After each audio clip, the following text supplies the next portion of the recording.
اللهم صل على سيدنا نحمده ونصلي على رسوله الكريم اما بعد فاعوذ باللہ من الشیطان الرجیم بسم اللہ الرحمن الرحیم۔ سب ناظرین و حضرات کو میری طرف سے السلام علیکم ورحمۃ اللہ وبرکاتہ۔ آج ہم لوگوں نے درس سنن میں آداب زندگی میں آج ہم لوگوں نے کھانے کے آداب پڑھنے ہیں۔ آج ہم لوگوں نے کھانے کے آداب ادا کرنے ہیں۔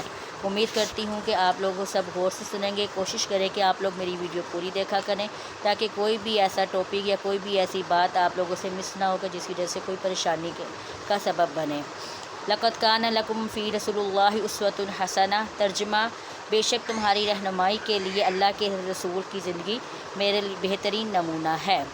آپ صلی اللہ علیہ وآلہ وسلم کے بتائے ہوئے طریقے پر ہمیں اپنی زندگی گزارنی ہے، اس لیے میں روز کے روز ایک ٹاپک اس کا بھی لیتی ہوں، جس کا میں نے ایک دن آپ لوگوں کو گفتگو کا بتایا، چھینک اور جمائی کا بتایا۔ تو آج ہمارے پاس ٹاپک ہے کھانے کے آداب۔ شروع کرتے ہیں کھانے کے آداب۔ اللہ رب العزت نے اپنے پاک کلام میں ارشاد فرمایا، یا ایھا الرسل کلوا من الطیبات واعملوا صالحا، ترجمہ اے میرے پیغمبر پاکیزہ چیزیں کھاؤ اور اچھے کام کرو۔ نمبر 1، کھانا کھانے سے پہلے یہ بات جانچنا بہت ضروری ہے کہ جو کھانا ہم کھا رہے ہیں وہ حرام ہے یا حلال ہے۔ نمبر 2، کھانا کھانے سے پہلے بسم اللہ پڑھنی چاہیے اور اپنے سامنے سے کھانا کھانا چاہیے۔ نمبر 3،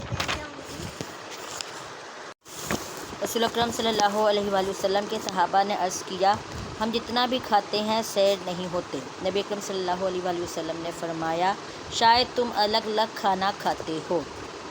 عرض کیا، جی ہاں۔ فرمایا، تم اکٹھے ہو کر کھانا کھایا کرو اور اللہ تعالیٰ کا نام لو، تمہیں برکت دی جائے گی۔ وآخر دعوانا الحمد للہ رب العالمین۔ اگر آپ لوگوں کو آج کا میرا سبق اچھا لگا ہے تو مجھے لائک کریں، سبسکرائب کریں اور شیئر کریں۔ دعاؤں میں یاد رکھیے گا۔ اللہ حافظ۔